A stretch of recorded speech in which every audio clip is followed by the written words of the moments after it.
Hello guys, आप सभी का स्वागत है हमारे यूट्यूब चैनल में। आज हम बात करेंगे particle in A one D box part 2 की। पार्ट 1 में हमने स्क्रोडिंजर इक्वेशन को सोल्व किया था और उससे वेव फंक्शन साई निकाला था और एनर्जी निकाल ली थी particle in A one D box की।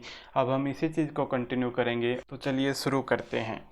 जो हमने वेव फंक्शन निकाला था किसी nth स्टेट के लिए, वो था √2/L into sine of n π/L into x. और जो x की लिमिट थी वो थी 0 to L, मतलब जो लेंथ ऑफ बॉक्स थी वो थी L। और इसके रिस्पेक्ट में जो एनर्जी आई थी nth स्टेट की, वो आई थी n² डिवाइडेड बाई 8mL²। अगर मैं बॉक्स की लेंथ 2L कर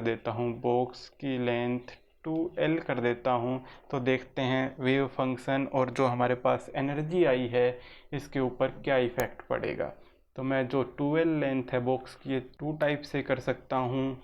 फर्स्ट है, अगर मैं x है उसकी वैल्यू 0 से लेके 2L कर दूँ, या फिर x की वैल्यू -L से लेके +L कर दूँ। यहाँ भी जो लेंथ की बॉक्स है वो 2L है और यहाँ भी जो लेंथ की बॉक्स है वो 2L है। अब फर्स्ट केस पढ़ते हैं। इसमें जब x की वैल्यू है वो 0 से लेके 2L है, इस सिचुएशन में जो साई n आएगा उसमें ज़्यादा कुछ चेंज नहीं होगा। बस जो L है यहाँ पर, इस L की जगह हम 2L पुट कर देंगे तो हमारे पास जो वेव फंक्शन है वो बन जाएगा 2/2L into sine of n π/2L into x. इसको सोल्व करेंगे तो ये बन जाएगा 1/L √1/L into sine of n π/2L into x. ऐसे ही अगर एनर्जी देखें इस स्टेट में, तो इसमें भी ज़्यादा कुछ चेंज नहीं होगा और जो ये लेंथ है इस L की जगह 2L आ जाएगा। तो पुट करते हैं n की जगह 2L, तो ये वैल्यू बनेगी n² divided by 8m into 2L whole square. तो इसको सोल्व करते हैं तो ये बनता है n² डिवाइडेड बाई 2 का स्क्वेयर 4 इंटू 8 32mL²। तो यहाँ से जो एनर्जी टर्म आई है nth लेवल की, वो आई है कुछ n² डिवाइडेड बाई 32mL²। ठीक है, अब सेकंड केस पढ़ते हैं इसका। सेकंड केस में हमारे पास जो x है इसकी value -L to +L vary कर रही है। सो इस केस में जो साई n है इसकी वैल्यू डिपेंड करेगी किस स्टेट का हम फंक्शन लिख रहे हैं। अगर हम n is equal to odd state का फंक्शन लिख रहे हैं तो उसके लिए वेव फंक्शन की अलग वैल्यू होती है। अगर हम n is equal to even state का फंक्शन लिख रहे हैं तो उसकी वैल्यू अलग होती है। तो देखते हैं ओड के लिए कौन सा फंक्शन आता है और ईवन के लिए कौन सा फंक्शन आता है।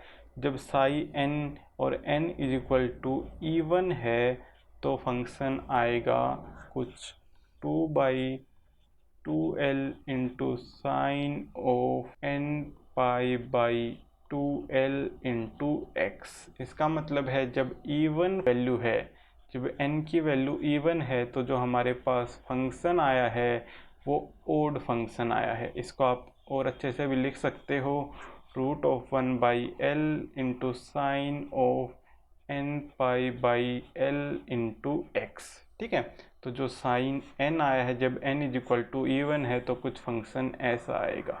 ठीक है, अगर सेकंड की बात करते हैं, n है वो ओड है। जब n की वैल्यू ओड होगी तो क्या फंक्शन आएगा। उस केस में जो साई n होता है वो हो जाता है 2/2L into cos of n π/2L into x. और अगर इसको सोल्व करते हैं तो ये बन जाएगा 1/L √1/L into cos of n π/2L into x. देखिए, जब n ओड है तो हमारे पास जो फंक्शन आया है वो इवन आया है। तो जब n इवन है तो जो फंक्शन है वो आया है ओड, और जब n ओड है तो फंक्शन आया है E1। इसमें जो एनर्जी है उसकी वैल्यू दोनों में सेम रहती है, क्योंकि इसमें जो ओवरऑल लेंथ ऑफ बॉक्स है वो 2L है। तो जो हमारे पास एनर्जी है वो हो जाती है n square h square divided by 8m into 2L square. इसको सोल्व करोगे तो जो एनर्जी है उसकी वैल्यू आएगी n square h square divided by 32mL square. तो इसमें जो एनर्जी आई है वो सेम है अगर हम x इज इक्वल टू 0 से लेके x is equal to 2L तक की वैल्यू निकालते हैं। अब देखिए थर्ड केस इसमें बनता है जब हम x is equal to -L/2 से लेके +L/2 तक फंक्शन और एनर्जी निकालते हैं। इसका भी कंसेप्ट सेम है। तो इसके लिए जब n ओड होगा तो जो साई n होगा वो ओवरऑल इवन होगा। इवन होगा तो मतलब जो साई है इसकी वैल्यू बन जाएगी √2/L, क्योंकि जो ओवरऑल लेंथ है बॉक्स की, लेंथ ऑफ बॉक्स है उसकी वैल्यू L है। उसकी वैल्यू L है तो जो साई n है वो बन जाएगा √2/L into cos of n π/L into x, क्योंकि जो कोस फंक्शन होता है वो एक इवन फंक्शन होता है, ये हमने देख लिया था। सिमिलरली जब n is equal to even होगा तो जो वेव फंक्शन साई n है वो एक ओड फंक्शन होगा। ओड फंक्शन होगा तो मतलब वो साइन का फंक्शन होगा, तो ओवरऑल वेव फंक्शन बनेगा √2/L into sine of n π/L into x. जो साइन है ये होता है एक ओड फंक्शन, ओड फंक्शन, ठीक है। और इसमें अगर एनर्जी की वैल्यू निकाले तो देखिए जो लेंथ ऑफ बॉक्स है वो L है, तो एनर्जी की वैल्यू सेम होगी जैसे हम 0 to L लेंथ की बॉक्स में निकालते हैं। तो ओवरऑल वैल्यू आएगी n square h square divided by 8mL square, ठीक है। आई होप आपको ये कंसेप्ट समझ आया होगा कि कैसे हम वेव फंक्शन लिखते हैं। अगर आप इसको सोल्व करके देखना चाहते हो तो आप स्क्रोडिंगर वेव इक्वेशन को जैसे हमने लास्ट क्लास में सोल्व करी थी देख सकते हो, आपके पास यही वैल्यू आएंगी। चलिए अब अपना नेक्स्ट कंसेप्ट देखते हैं, graphical representation of Sai. Graphical representation of Sai and Sai square. Sai and Sai square का हम ग्राफिकल रिप्रेजेंटेशन देखते हैं जो अब तक हमने कैलकुलेट करे हैं। सबसे पहला ग्राफिकल रिप्रेजेंटेशन पढ़ेंगे एल लेंथ के बॉक्स के लिए। एल लेंथ बॉक्स और जो इसमें x है उसकी वैल्यू वेरी कर रही है 0 to L तक। 0 to L तक जब लेंथ की बॉक्स है तो उसके लिए ग्राफिकल रिप्रेजेंटेशन क्या होगा, इसके लिए बस आपको वेव फंक्शन आने चाहिए। आपको वेव फंक्शन आता है तो आप डायरेक्ट लिख सकते हो। तो जो देखिए हमारे पास जो वेव फंक्शन साई n था वो था कुछ ऐसा √2/L into sine of n π/L into x. अगर मैं ग्राउंड स्टेट का लिखता हूँ तो n की वैल्यू 1 हो जाएगी, तो जो साई 1 है इसकी वैल्यू आएगी √2/L into sine of π/L into x, ठीक है। अब हमें ग्राफ ड्रा करने के लिए केवल 3 चीज़ें पता होनी चाहिए। इसमें 3 चीज़ें पता होनी चाहिए कि पहला इसमें मैक्सिमा कहाँ पर है, मैक्सिमा कहाँ पर है। सेकंड है इसमें नोड कहाँ है, और थर्ड है इसमें मिनिमा कहाँ है, मिनिमा कहाँ पर है। Position of maxima, node and minima की अगर हमें वैल्यू पता है तो हम ग्राफ ड्रा कर सकते हैं इस फंक्शन के लिए। तो देखते हैं इसमें मैक्सिमा कहाँ है। सबसे पहले मैक्सिमा होता क्या है, जिसमें साई की वैल्यू मैक्सिमम हो। नोड होता है जहाँ साई की वैल्यू 0 हो एक्सेप्ट बाउंड्री, एक्सेप्ट बाउंड्री, क्योंकि बाउंड्री पर तो अकॉर्डिंग टू पोस्टुलेट साई की वैल्यू 0 होनी चाहिए। तो एक्सेप्ट बाउंड्री जहाँ भी साई की वैल्यू 0 होगी वो नोड होगा। और मिनिमा वो होता है जब साई की वैल्यू मिनिमम हो, ठीक है। तो अब देखते हैं इसको कहाँ कहाँ पर इसमें मैक्सिमम नोड और मिनिमम है। देखते हैं, देखो जो हमारे पास साई था ग्राउंड स्टेट का, वो था कुछ ऐसा, √2/L into sine of π/L into x. ठीक है, ये जो वैल्यू है ये कांस्टेंट वैल्यू है और ये है variable value with respect to x. तो जो कांस्टेंट वैल्यू है इसमें तो कोई चेंज नहीं होगा, जो वेरिएबल वैल्यू है इसमें चेंज होगा। तो अगर इसकी मैं मैक्सिमम मिनिमम या फिर जीरो पुट कर दूं तो ओवरऑल साई की मैक्सिमम मिनिमम या जीरो वैल्यू आ जाएंगी। अगर हमें साई मैक्सिमम निकालना है, सपोज साई मैक्सिमम निकालना है, तो मुझे sine of π/L into x की वैल्यू को मैक्सिमम लिखना होगा। तो अगर हम साइन एक्स का ग्राफ ड्रा करते हैं तो ये कुछ ऐसा आता है, यहाँ पर ऐसे, यहाँ पर π/2 पर मैक्सिमम है, 3π/2 पर मिनिमम है, एंड यहाँ पर कुछ 5π/2 है, इस पर मैक्सिमम है। तो चेक करते हैं कहाँ कहाँ पर मिनिमम और मैक्सिमम बन रहा है। यहाँ पर ये वैल्यू है, इसकी वैल्यू हमें मैक्सिमम पुट करनी है, तो sine of π/L into x है, इसकी वैल्यू साइन ऑफ π/2 के इक्वल होनी चाहिए। तो यहाँ से जो π/L इंटू एक्स है इसकी वैल्यू आएगी π/2 के इक्वल। और यहाँ x की वैल्यू देखिए, अब यहाँ देखिए पाई से पाई कैंसिल हो जाएगा, तो x की वैल्यू L/2 आएगी। तो मतलब x इजिकल टू L/2 पर इसकी वैल्यू मैक्सिमम है। सो ये 0 to L के बीच में पहला मैक्सिमम आ चुका है। अब हम देखते हैं सेकंड मैक्सिमम इसमें पॉसिबल है या नहीं। तो सेकंड मैक्सिमम पॉसिबल होने के लिए जो ये sign of π/L into x है, इसको साइन ऑफ 5π/2 के इक्वल पुट करना होगा। तो पुट करते हैं, तो sine of π/L into x को साइन ऑफ 5π/2 के इक्वल पुट करना होगा। तो π/L इंटू एक्स की वैल्यू आ जाएगी 5/2 यहाँ पर x है उसकी वैल्यू आ जाएगी 2.5L, यहाँ पर L, यहाँ पर L। ठीक है, तो जो x है वो आउट ऑफ द बॉक्स हो जाएगा। इसका मतलब ये मैक्सिमा अलाउड नहीं है, ये मैक्सिमा अलाउड नहीं है। ठीक है, ऐसे ही हम नोड की वैल्यू निकालना चाहें तो वहाँ पर जो साई है उसकी वैल्यू 0 हो जानी चाहिए, एक्सेप्ट बाउंड्री, एक्सेप्ट बाउंड्री। ठीक है, एक्सेप्ट बाउंड्री। तो साई की जो वैल्यू है हमारे पास वो है √2/L into sine of π/L into x. इसकी वैल्यू को अगर 0 पुट करते हैं तो देखते हैं कहाँ कहाँ आती है। साइन का ग्राफ कुछ ऐसा होगा, तो साइन की वैल्यू पाई, 2π, 3π पर 0 होती है, मतलब nπ पर वैल्यू 0 होती है और 0 पर भी वैल्यू 0 होती है। तो यहाँ पर sine of π/L into x की वैल्यू साइन ऑफ 0 के इक्वल पुट करेंगे सबसे पहले। तो इसका मतलब जो x है वो 0 है, x is equal to 0 is a boundary, ये है एक बाउंड्री। इसका मतलब यहाँ पर अभी तक कोई नोड नहीं है। अब हमें सेकंड नोड निकालने के लिए sine of π/L into x को साइन ऑफ पाई के इक्वल पुट करना होगा। तो चलिए पुट करते हैं, तो यहाँ कुछ ऐसा आएगा, sine of π/L into x is equal to sine of pi. ठीक है, तो यहाँ से अगर वैल्यू चेक करोगे तो जो x है वो L के इक्वल आ जाएगा। ये भी एक बाउंड्री है,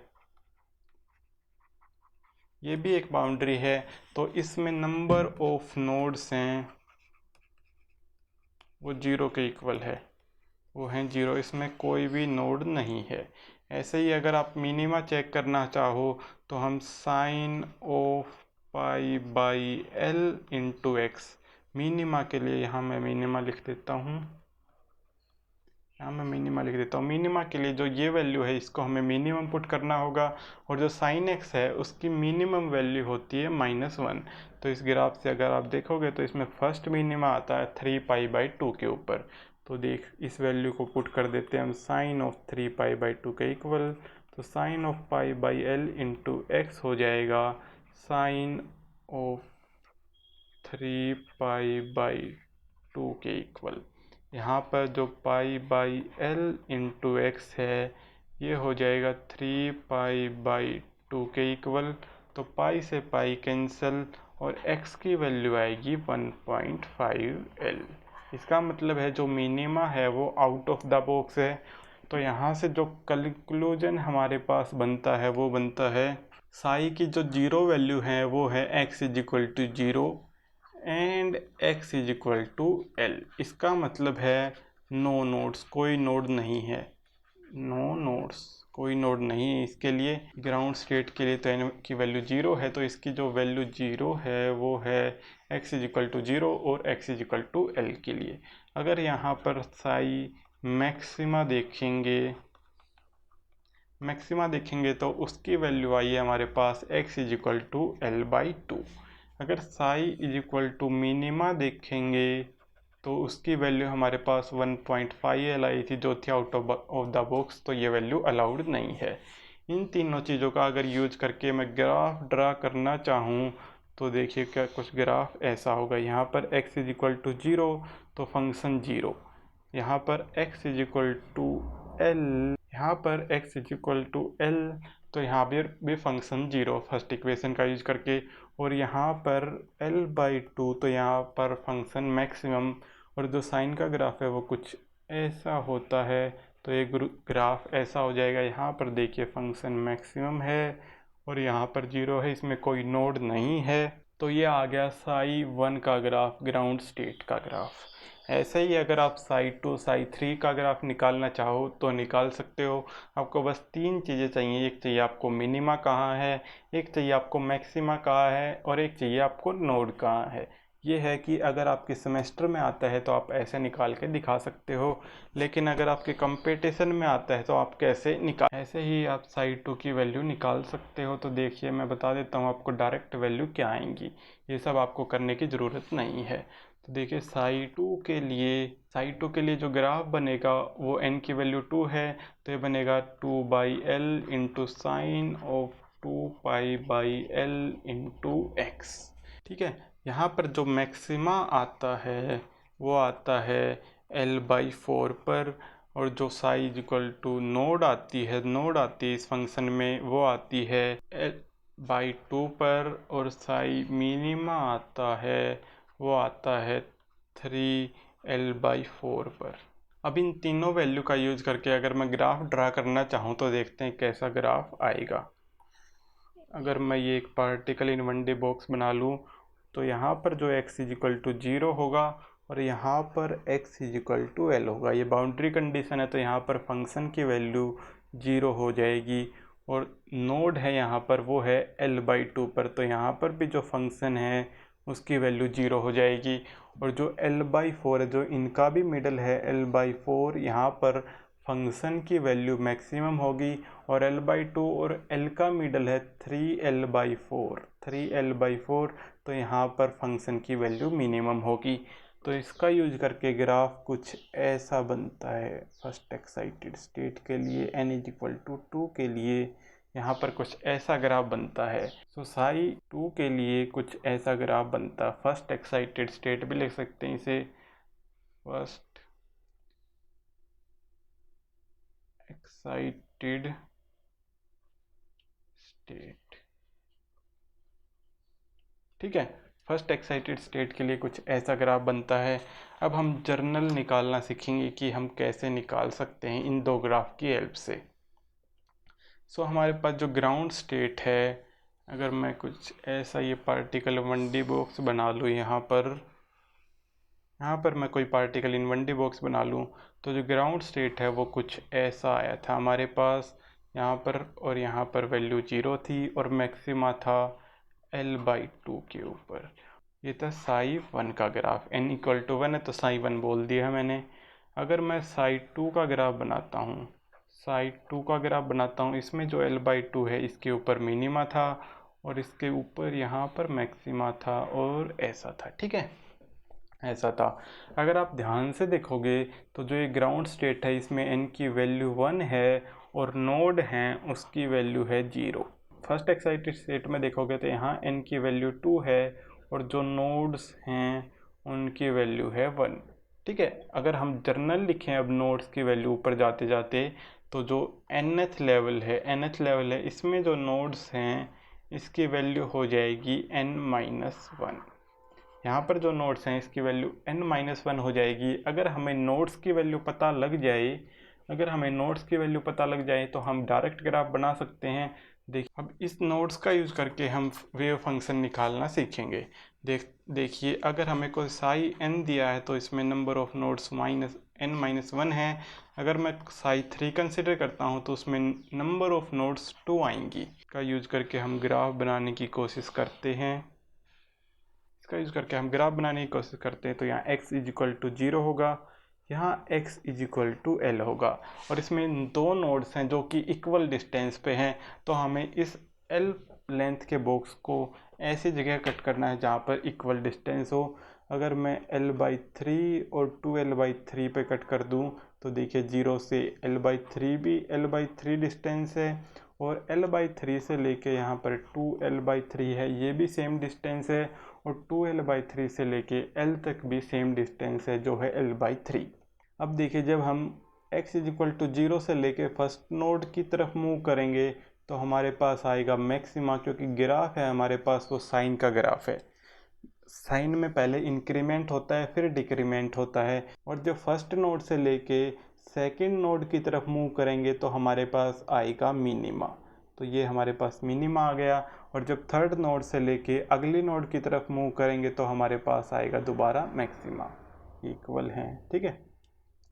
तो अब हमें पता लगाना है कि ये मैक्सिमा और मिनिमा की पोजीशन क्या है, तो हम डायरेक्ट पता लगा सकते हैं। जो ये दो वैल्यू हैं, ये वाली और ये वाली, इनके बीच में कहीं आता है मैक्सिमा, और ये वाली वैल्यू है इनके बीच में ये कहीं मिनिमा होगा, और ये दोनों वैल्यू हैं इनके बीच में दोबारा मैक्सिमा होगा। तो ये मिडल वैल्यू तो आपको निकालना आता ही होगा, दोनों को ऐड करके 2 से डिवाइड कर देंगे तो L/3 + 0 / 2 आएगा L/6। अगर यहाँ पर करेंगे तो L/3 + 2 L/3 / 2 आएगा, जिसकी वैल्यू हो जाएगी हमारे पास 3L/6।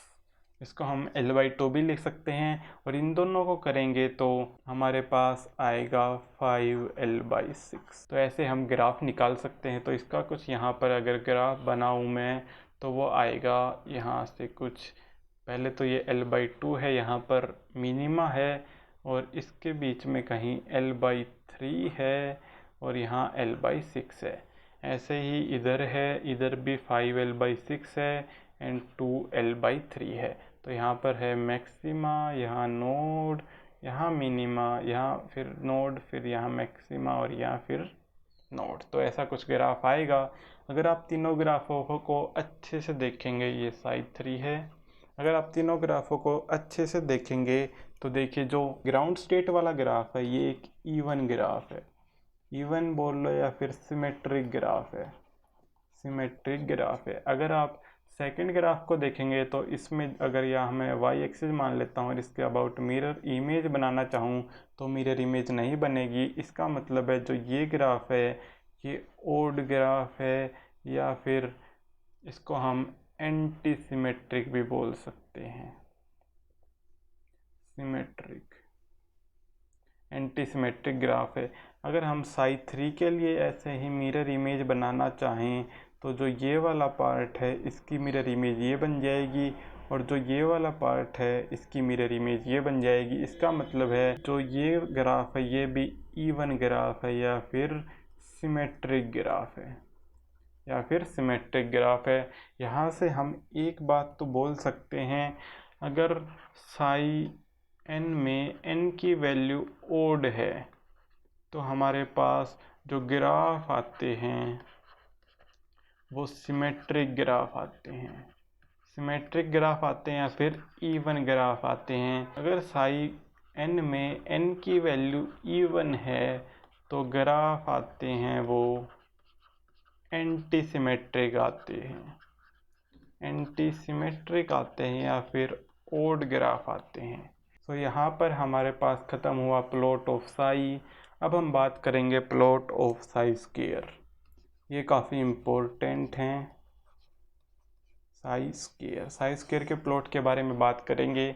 साई स्क्वायर का प्लॉट क्यों इम्पोर्टेंट है, क्योंकि इससे ही हम प्रोबेबिलिटी निकालते हैं, क्योंकि साई इंटू साई स्टार करके ही हम प्रोबेबिलिटी निकालते हैं। तो साई स्क्वायर के जो ग्राफ है वो काफ़ी इम्पोर्टेंट हैं। तो देखिए, जो हमारे पास साई के ग्राफ आए थे वो बनाना चाहूँ तो मैं कुछ ऐसे आए थे। साई 1 का ग्राफ कुछ ऐसा था, और जो साई 2 था इसका ग्राफ कुछ ऐसा था। ऐसे आप आगे भी बना सकते हो।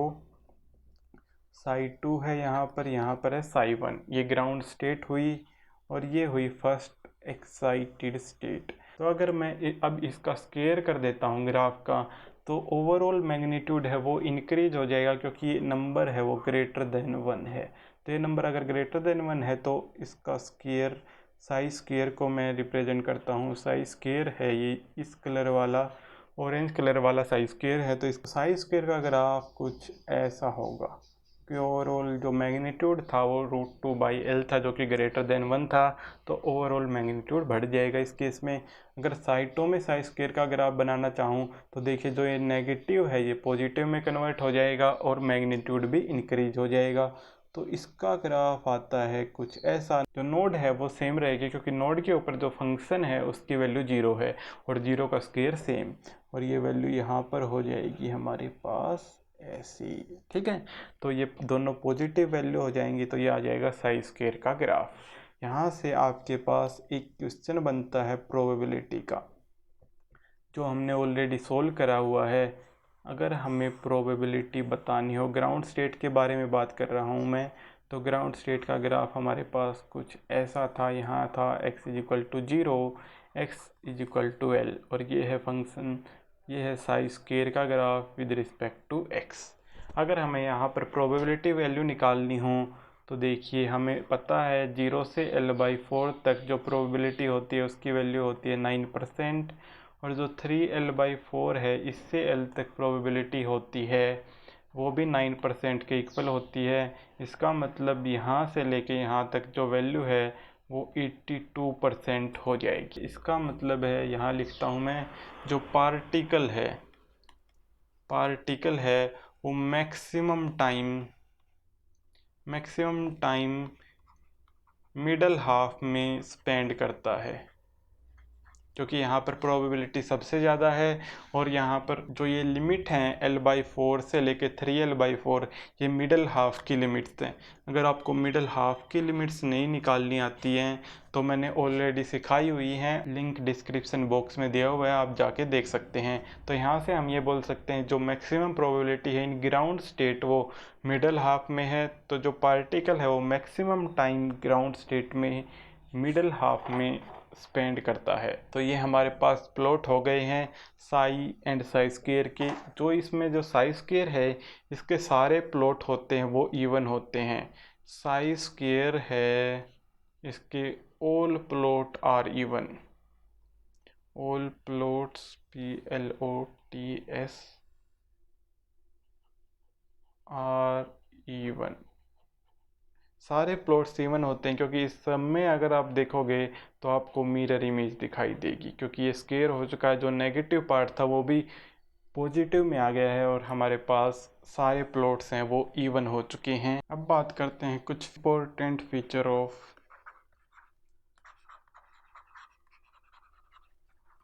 1D box.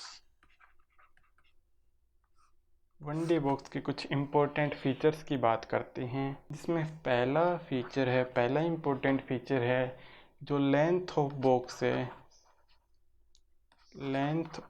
बॉक्स है वो ऑलवेज इंटीग्रल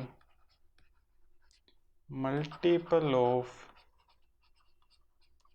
λ/2 होता है। इस चीज़ को आप डायरेक्ट समझ सकते हो। अगर मैं साई 1 का ग्राफ बनाता हूँ, ऐसे कोई 1D बॉक्स है, इसमें अगर साई 1 का ग्राफ बनाता हूँ ये कुछ ऐसा आता है, और अगर साई 2 का ग्राफ बनाता हूँ तो वो कुछ ऐसा आता है। ऐसे ही n की वैल्यू इंक्रीज होगी तो अलग अलग आएंगे।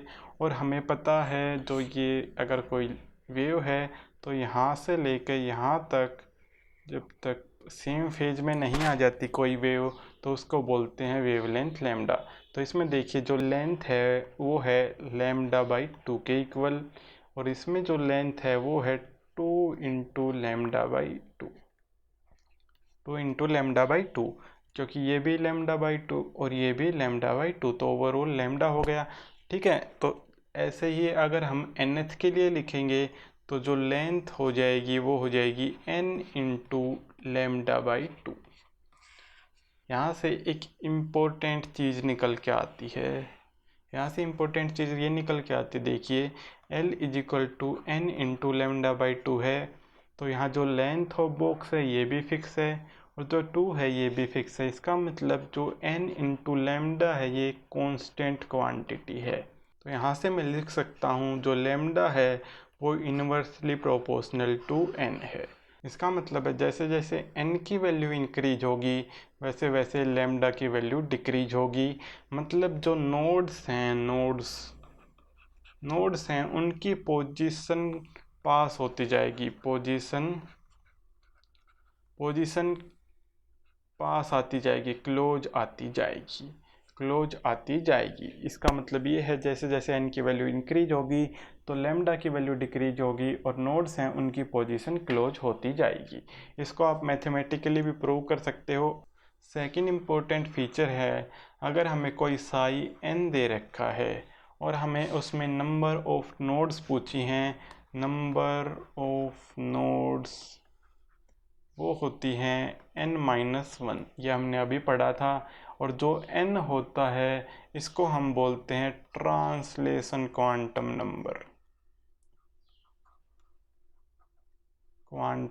नंबर।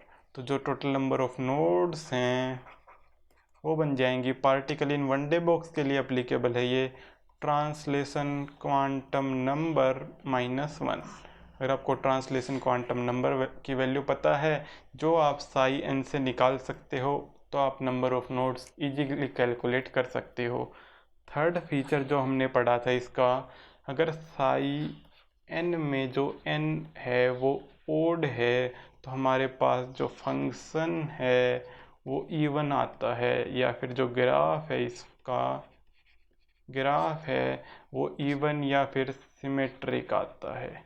ठीक है, अगर साई n है इसमें जो n है वो इवन है तो ग्राफ है वो आता है ओड या फिर एंटी सिमेट्रिक। ये हमने अभी पढ़ा था थोड़ी देर से पहले। ठीक है, नेक्स्ट फीचर है इसका फोर्थ फीचर, यहाँ लिख देता हूँ मैं। फोर्थ फीचर है वन डी बॉक्स। अगर हम एनर्जी लिखें nth लेवल में वो आती है n² डिवाइडेड बाई 8mL²। इसका मतलब है जो एनर्जी है वो डायरेक्टली प्रोपोर्शनल टू n² है अगर लेंथ ऑफ बॉक्स सेम है। तो जैसे जैसे n की वैल्यू इंक्रीज होगी तो एनर्जी लेवल की भी वैल्यू इंक्रीज होगी।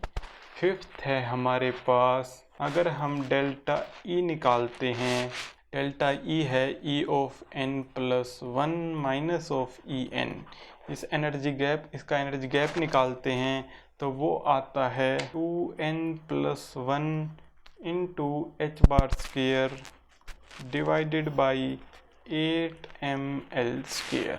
तो यहाँ से भी अगर आप देखोगे तो जो डेल्टा E है n+1 और n का वो भी डायरेक्टली प्रोपोर्शनल टू n है। इसमें भी अगर n की वैल्यू इंक्रीज होगी तो एनर्जी गैप इंक्रीज होता जाएगा, ये हमने लास्ट क्लास में भी देखा था। सिक्स्थ फीचर है हमारे पास, जो लेंथ होती है वो होती है n इंटू λ/2 और जो लैम्डा है वो होता है इन्वर्सली प्रोपोर्शनल टू 1/n। यहाँ पर प्रोपोर्शनलिटी साइन, मतलब जैसे जैसे n की वैल्यू इंक्रीज होगी तो लैम्डा की वैल्यू डिक्रीज होगी और जो नोड्स हैं वो पास आते जाते हैं, नोड्स हैं वो क्लोज होते जाते हैं। इसका मतलब है एक टाइम ऐसा आएगा कि नोड्स बिल्कुल पास आ जाएंगे, मतलब इतने पास कि हम उसे आइडेंटिफाई नहीं कर पाएंगे और ग्राफ कुछ ऐसा हो जाएगा। ग्राफ कुछ ऐसा होगा, अगर हम n = 1 के लिए ग्राफ बनाते हैं तो वो कुछ ऐसा होता है और जो पार्टिकल हो मैक्सिमम टाइम मिडल हाफ में निकालता है, लेकिन जब n = इनफाइनाइट को टेंड कर जाएगा, टेंडिंग है, इक्वल टू नहीं है ये। तो यहाँ पर सब जगह इस पॉइंट पर भी, इस पॉइंट पर भी, यहाँ पर भी प्रोबेबिलिटी ऑफ फाइंडिंग इलेक्ट्रॉन है या कोई भी पार्टिकल है वो इक्वल हो जाएगी, इक्वल हो जाएगी। इसका मतलब है जो क्वांटम मैकेनिकल फिनोमिना था वो क्लासिकल में कन्वर्ट हो चुका है। अब आता है पार्टिकल इन 1D बॉक्स में एवरेज वैल्यू। एवरेज वैल्यू निकालना पोजीशन की या फिर लीनियर मोमेंटम की या फिर काइनेटिक एनर्जी की, ये हम नेक्स्ट क्लास में स्टार्ट करेंगे। Till then bye bye, take care, धन्यवाद, आपका दिन शुभ हो।